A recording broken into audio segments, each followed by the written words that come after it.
पहले ये जब सिंध में आए थे गवर्नर सिंध ने इनको अजरक पहनाया था, बिल्कुल पहनाया था। फिर ये क्या करते हैं, इनको इज्जत रास नहीं आती। ये शख्स क्या करता है, वकला के खिलाफ वकला की किरदारकशी करता है।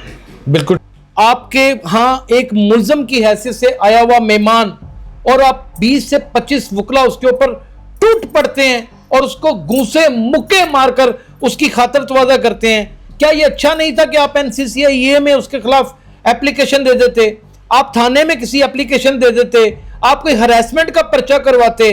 क्या ये तरीकाकार ठीक था कि 15-20 वकला एक मुल्ज़म जो मेहमान की हैसियत से इंसाफ के हसूल के लिए आपकी अदालतों के दर के ऊपर आया है, क्या वहां पर उसको इस तरह मारना, इतना शदीद घूसे, लाते, मुक्के, कपड़े फाड़ दिए, फिर उसके बाद वीडियोस बनाई और फिर एक बाकायदा तौर के ऊपर दुश्मन के नरगे में हमने बाकायदा रजब भट्ट को देखा? क्या ये मुनासिब था?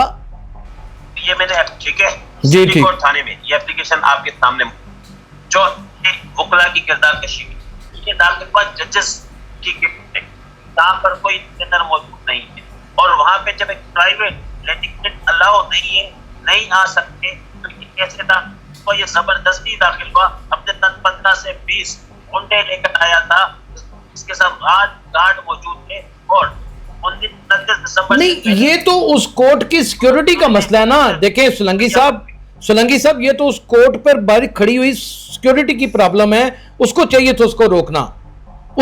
था रोकना, आप सिक्योरिटी हेड को शिकायत लगा देते कि ये इतने गार्ड्स क्यों लेके आए।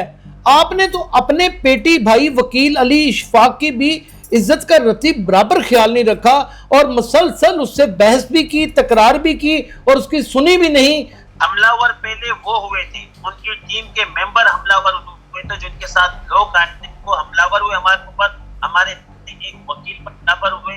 जब उन्होंने हमला किया तो लाजमी बात है सेल्फ डिफेंस में हमारी जिम्मेदारी बनती है। वो सेल्फ डिफेंस में टांगे तो नहीं थी ना तोड़ देनी, सेल्फ डिफेंस के अंदर दांत ही तोड़ दी आपने, उसका मुंह फाड़ दिया आपने। आप बताएं, आप मुझे बताएं कौन सी टांग उसकी टूटी हुई है? तो अब ये हालात ये हैं कि उन्होंने आपका अदालतनामा कैंसिल करने की एप्लीकेशन भी दे दी है। उन्होंने वकालतनामा कैंसिल करने की एप्लीकेशन एसएचओ को दी है। एसएचओ के पास कोई पावर नहीं है तो वकालतनामा हमारा कैंसिल कर सकते। आप ये बताएं कि एसएचओ कभी भी किसी वकील का नहीं कर सकता, वो तो बार को देनी चाहिए थी। नदीम नानीवाला ने आपके खिलाफ वीडियो काफ़ी सारे बयान जारी कर दिए हैं जो नेशनल टीवी के ऊपर चल रहे हैं और उसको नदीम नानीवाला को भी हीरो बनाया जा रहा है कि वो शील्ड की तरह बाकायदा तौर के ऊपर रजब भट्ट के ऊपर गिर गया और उसने बचाया, वगरना तो आप लोग ले दे गए थे उसे। और नदीम नानीवाला जो ये किरदार करता है, शायद हो सकता है मैं कोई ना कोई सॉफ्टवेयर अपडेट कर देता हूं, इसका भी सॉफ्टवेयर अपडेट हो जाता। नाज़रीन, ये तो बड़ी खुली धमकी रियाज सोलंकी की जानिब से आ गई है। ये 5 करोड़ रुपए पहले हमें ऊपर ले चुके हैं। मैं नानीवाला को धमकी नहीं दे रहा, मैं ये कह रहा हूँ कि नदीम नानीवाला जो वकला में गलत है, उसको नहीं करना चाहिए। कहीं आने वाले दिनों में ऐसी वीडियो तो नहीं आ जाएगी कि सोफे के ऊपर आप बैठकर बाजू पे बाजू रखा हुआ है और कहा कि नहीं मेरा भाई है, इसने मुझसे माफी मांग ली है? ऐसी वीडियो तो नहीं आ जाएगी? किसी ने तो किसी का गिरेबान पकड़ा है। ये कैसे हो सकता है कि 2 दफा वो पहले पेश हुआ है, किसी ने उंगली नहीं लगाई, अजरकें पहनाई गई, इज्जतें दी गई, हमारे पास ये हमारे रिसोर्सेज हमें एक खबर दे रहे थे, लेकिन अचानक ही वकीलों ने हमला कर दिया। क्या ऐसा नहीं हुआ? क्या आपके पास कोई ऐसी फुटेजेस हैं कि वकीलों के ऊपर इसने भी हमला किया हो? मेरा नाम यासिर शमून खान है और आप देख रहे हैं डेली सोशल पाकिस्तान। रजब भट्ट का कराची का तनाज़ा अरूज पकड़ता चला जा रहा है। ये तनाज़ा कैसे शुरू हुआ, किसकी वजह से शुरू हुआ और इसके पीछे अवामिल क्या हैं? आखिरकार जो मुद्दई हैं रजब भट्ट के एडवोकेट रियाज सोलंकी, जो एक काबिल तरीन वकील कराची के गिने जाते हैं और कराची हाई कोर्ट को सर्व कर रहे हैं और बड़े बड़े केसेस वो इससे पहले भी विन कर चुके हैं, आखिर वो इस नहज पर क्यों पहुंच गए, क्या हालात हो गए, यह सारी कहानी आपके सामने रियाज सोलंकी साहब की ज़बानी हम पेश करेंगे। इस वक्त मेरे साथ मौजूद है एडवोकेट रियाज सोलंकी कराची से। आज के प्रोग्राम में हम आपको खुशामदीद कहते हैं। जी, हुआ क्या ये सारा? मैं बताता चलूं कि तरीके से खिलाफ मैंने एक FIR दर्ज करवाई थी तौहीन मजहब पर, जिसमें उसकी बेइज्जती की थी। के बाद 295 सेक्शन ए के तहत मैंने दर्ज कर हेदरी थाने की। उसके बाद जनवरी 2 जनवरी दर्ज होती है। फिर ये लाहौर कोर्ट से बैल लेकर कराची आते हैं। कराची आने के बाद लेकिन लेते हैं। उसके बाद क्या होता है, ये वापस ये चले जाते लाहौर। उसके बाद फिर एक मजलूम लॉन्च करते हैं 295 के तहत। ठीक है। जिसके बाद सोशल मीडिया पर काफी सारी बातें तो पाकिस्तान छोड़ के जाता है। ठीक है। रुके जाने के बाद कुछ अर्सा कबल ये वापस पाकिस्तान आते हैं, क्योंकि इसके जो कहता है वो कैंसिल किया से। और बुनियाद क्या बनती है कि आपके खिलाफ एक का उसको कॉल करके फिर आप हमारे पास आ सकते हैं। इसका नाम पासपोर्ट कंट्रोल डाला जाता है, जिसकी को पाकिस्तान भेजा जाता है। अच्छा, ये हाई कोर्ट से प्रोडक्टिव बैल लेने के बाद ये आते हैं कराची 19 दिसंबर को अपने केस में बैल और अरेस्ट। आप देख सकते हैं कि 19 दिसंबर को सिंध की सकाफत के मुताबिक बिल्कुल पहनाया गया। पहले ये जब सिंध में आए थे, गवर्नर सिंध ने इनको अजरक पहनाया था। बिल्कुल पहनाया था। फिर ये क्या करते हैं, इसको इज्जत रास नहीं आती। ये शख्स क्या करता है, मुकला के खिलाफ मुकला की किरदार कशी करता है। बिल्कुल ठीक है। पर भी मौजूद है, जिस वकीलों को डंडू बरसाती कहता है, मावा खाने ये भी कहता है। बिल्कुल ठीक है। उसके बाद फिर रियाज सोलंकी साहब यहाँ पे बात को कट लगाते हैं। अब तल्ख सवालात के लिए थोड़ा सा तैयार हो जाएं। आप मावरा आइन है, कानून आप पे लागू नहीं, क्या ये कोर्ट आपको इस चीज की जिम्मेदारी ज्यादा नहीं सौंपता कि आप ऑफिसर ऑफ कोर्ट हैं, आपके हाँ एक मुल्जम की हैसियत से आया हुआ मेहमान, और आप 20 से 25 वकला उसके ऊपर टूट पड़ते हैं और उसको घूंसे मुक्के मारकर उसकी खातर तवाज़ा करते हैं। क्या ये अच्छा नहीं था कि आप NCCIA में उसके खिलाफ एप्लीकेशन दे देते, आप थाने में किसी एप्लीकेशन दे देते, आप कोई हरासमेंट का पर्चा करवाते? अच्छा, ये हक आपको किसने दिया? आप ऑफिसर ऑफ कोर्ट हैं, आप एक कानूनदान हैं, कानून के ऊपर इंप्लीमेंट करवाने वाले आदमी हैं, यानी कि आम आदमी तो कानून की जबान बोल ही नहीं सकता। क्या ये तरीकाकार ठीक था कि 15-20 वकला एक मुल्जम जो मेहमान की हैसियत से इंसाफ के हसूल के लिए आपकी अदालतों के दर के ऊपर आया है, क्या वहां पर उसको इस तरह मारना, इतना शदीद घूसे लाते मुक्के कपड़े फाड़ दिए, फिर उसके बाद वीडियोस बनाई और फिर एक बाकायदा तौर के ऊपर दुश्मन के नरगे में हमने बाकायदा रजब भट्ट को देखा, क्या ये मुनासिब था? ये मैंने ठीक है जी ठीक थाने में ये एप्लीकेशन आपके सामने जो वकला की किरदार कशी की। उसके बाद मैंने जब ये 29 दिसंबर को आते हैं सिटी कोर्ट में, हालांकि आप देख सकते हैं मीडिया पर, सोशल मीडिया पर चीज वायरल है कि की को पुलिस तक की एंट्री नहीं होती, आम लोग एंट्री नहीं है, तमाम गेट्स बंद थे। तो किस तरीके से दाखिल हुआ कोर्ट में, ये दाखिल हुआ जजेस की गिफ्ट है, जहाँ पर कोई इंजीनियर मौजूद नहीं है। और वहाँ पे जब एक प्राइवेट लिटिगेंट अलाउ नहीं है, नहीं आ सकते, तो ये कैसे था? तो ये जबरदस्ती दाखिल हुआ, अपने तन 15 से 20 गुंडे लेकर आया था, इसके साथ गार्ड मौजूद थे। और नहीं, ये तो उस कोर्ट की सिक्योरिटी का मसला है ना। देखें सोलंकी साहब, ये तो उस कोर्ट पर बारिक खड़ी हुई सिक्योरिटी की प्रॉब्लम है। उसको चाहिए था रोकना, आप सिक्योरिटी हेड को शिकायत लगा देते कि ये इतने गार्ड्स क्यों लेके आए। आपने तो अपने पेटी भाई वकील अली इशफाक की भी इज्जत का रत्ती बराबर ख्याल नहीं रखा और मुसलसल उससे बहस भी की, तकरार भी की और उसकी सुनी भी नहीं, जबकि उसका मोक्कल था और उसको फेंटी लगा दी और फेंटी भी खूब लगाई, मार मार के तो मुआ कर दिया। हमलावर पहले वो हुए थे, उनकी टीम के मेंबर हमलावर हुए थे, जिनके साथ लोग आए थे वो हमलावर हुए हमारे ऊपर, हमारे एक वकील पर हमलावर हुए। जब उन्होंने हमला किया तो लाजमी बात है सेल्फ डिफेंस में हमारी जिम्मेदारी बनती है। वो सेल्फ डिफेंस में टांगे तो नहीं थी ना तोड़ देनी, सेल्फ डिफेंस के अंदर दांत ही तोड़ दी आपने, उसके उसका मुंह फाड़ दिया आपने। आप बताएं, आप मुझे बताएं कौन सी टांग उसकी टूटी हुई है, आप मुझे बताएं वो चल। मैं बामुहावरा बात कर रहा हूँ कि सेल्फ डिफेंस में इतना मारा नहीं जाता, पकड़ लिया जाता है, दबोच लिया जाता है। 15-20 लोग थे आप, हो तो हम लाजमी बातें उसको जवाब नहीं देंगे।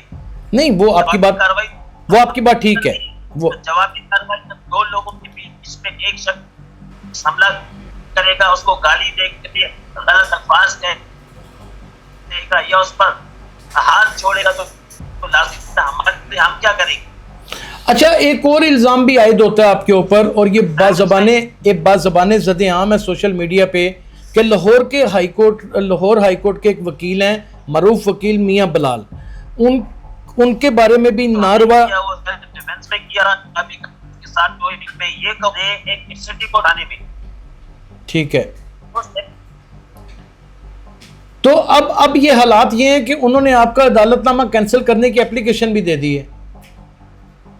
उन्होंने वकालतनामा कैंसिल करने की एप्लीकेशन एसएचओ को दी है। एसएचओ के पास कोई पावर नहीं है तो वकालतनामा हमारा कैंसिल कर सकते। आप ये बताएं कि एसएचओ कभी भी किसी वकील का नहीं कर सकता, वो तो बार को देनी चाहिए थी। तो ये एप्लीकेशन कहाँ गई? एसएचओ के पास गई। 20 दिसंबर को ये वाकया नदीम नानीवाला ने आपके खिलाफ वीडियो काफ़ी सारे बयान जारी कर दिए हैं जो नेशनल टीवी के ऊपर चल रहे हैं और उसको नदीम नानीवाला को भी हीरो बनाया जा रहा है कि वो शील्ड की तरह बाकायदा तौर के ऊपर रजब भट्ट के ऊपर गिर गया और उसने बचाया, वगरना तो आप लोग ले देंगे तो उसे। इसमें कितनी सदाकत है? मैं जो ये एक किरदार कशी कर रहा है और मुगला पर तनकीद कर रहा है सरासर गलत, ठीक है। और इसके अलावा इस बात को भी मैं क्लियर करूं कि नदीम नानी को किया गया, नदीम नानी और नदीम नानी वाला जो ये किरदार कशी करता है, शायद हो सकता है मैं कोई ना कोई सॉफ्टवेयर अपडेट कर सकता, इसका भी सॉफ्टवेयर अपडेट हो जाता। नाज़रीन, ये तो बड़ी खुली धमकी रियाज सोलंकी की जानिब से आ गई है। अच्छा, एक और बड़ा अहम सवाल है कि आपके ऊपर इल्ज़ामात लग रहे हैं कि आप एक बड़ी अमाउंट हासिल करने के लिए इस एफआईआर को मेंटेन करते चले जा रहे हैं। पीछे क्या ऐसे मकासद हैं?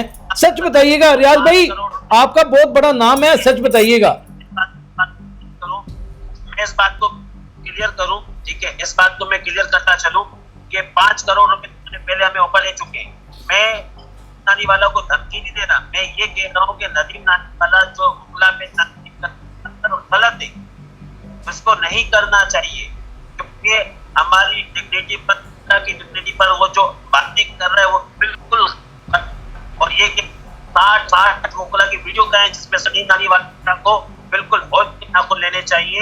अब नदीम नानीवाला शायद ये चाहता है सही। अच्छा, एक आखिरी सवाल आपसे लेंगे कि दुनिया भर में ऐसा सुना दी एक बात क्लियर करता चलो।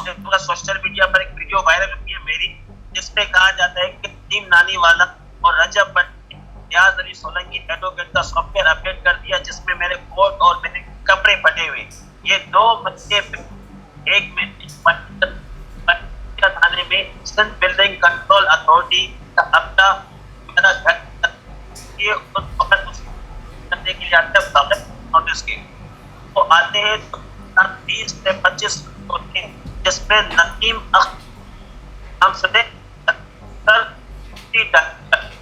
और बिल्डिंग इंस्पेक्टर इमरान शेख और इनके साथ 18 मुलाजिम जिन्होंने रियाज अली सोलंकी पर हमला किया, उसके कपड़े फाड़े और कपड़े फाड़ने के बाद उनके घर को मसमार किया। पाया हमें मौजूद एफआईआर कट चुकी है। थाना रिजविया मौजूदी चलाकर जस्ट सस्ती शोहरत के लिए ये हरकतें कर झूठे अजेंडे अपना रही। आपको लगता है कि आप रजब भट्ट को सजा दिलवा सकेंगे? इंशाअल्लाह ताला तौहीन मजहब का केस है और मैं इसमें ये कहूँ आपसे सब कहीं आने वाले दिनों में ऐसी वीडियो तो नहीं आ जाएगी कि सोफे के ऊपर आप बैठकर बाजू पे बाजू रखा हुआ है और कहा कि नहीं मेरा भाई है, इसने मुझसे माफी मांग ली है, ऐसी वीडियो तो नहीं आ जाएगी? भी नहीं आएगी इंशाअल्लाह। देख लीजिएगा, आप ऑन कैमरा हैं इंशाअल्लाह इंशाअल्लाह। अच्छा मुझे ये बताइए कि इतनी दुनिया ने ये कंटेंट बनाया नमाज का, आपने उनके ऊपर एफआईआर नहीं कटवाई? आपने भी चुन के मोटी सामी ढूंढी, वैसे रियाज भाई सामी मोटी ढूंढी आपने। मजहब का कुल मैं इसको एंड तक लेके चलूंगा और इंशाअल्लाह ताला इसको सब लाऊंगा क्योंकि इसने तौहीन मजहब किया है, ठीक है। तो मैं कतन का आपने कबूल नहीं, नो कॉम्प्रोमाइज। आप मेरी और वीडियोस बनी, इनकी वीडियो मेरे साथ है, मैंने एफआईआर दर्ज करवाई। अब आप सोशल मीडिया पर एक भी वीडियो निकालें जिसमें नमाज की बेहुरमती की जा रही है। बजा फरमा रहे हैं, इसमें कोई शुबा नहीं है कि वकला एक महजब कौम है और वतन अजीज पाकिस्तान को कायम करने में वकीलों का ही सबसे बड़ा नाजरीन हाथ था। और ये बात भी हकीकत है, घरेलू नचाकी हो, कोई लड़ाई झगड़ा हो, हम अदालतों में बहस मुबाहिसा नहीं कर सकते। वो हमारा वकील ही हमारा, हम उसके मोक्कल बन जाते हैं और वो हमारा मौकफ आगे बयान करता है। लेकिन वकीलों के दरमियान और रजब भट्ट के दरमियान इंतशार, क्योंकि देखिए रजब भट्ट एक पढ़ा लिखा आदमी नहीं है, वो एक टिक टॉकर है, ये एक पढ़ी लिखी फैकल्टी है, इनकी बकायदा एक बैकग्राउंड है। आखिर बात यहां तक पहुंची है तो कैसे पहुंच गई है? किसी ने तो किसी का गिरेबान पकड़ा है। ये कैसे हो सकता है कि 2 दफा वो पहले पेश हुआ है, किसी ने उंगली नहीं लगाई, अजरकें पहनाई गई, इज्जतें दी गई, हमारे पास ये हमारे रिसोर्सेज हमें एक खबर दे रहे थे, लेकिन अचानक ही वकीलों ने हमला कर दिया। क्या ऐसा नहीं हुआ? क्या आपके पास कोई ऐसी फुटेजेस हैं कि वकीलों के ऊपर इसने भी हमला किया हो?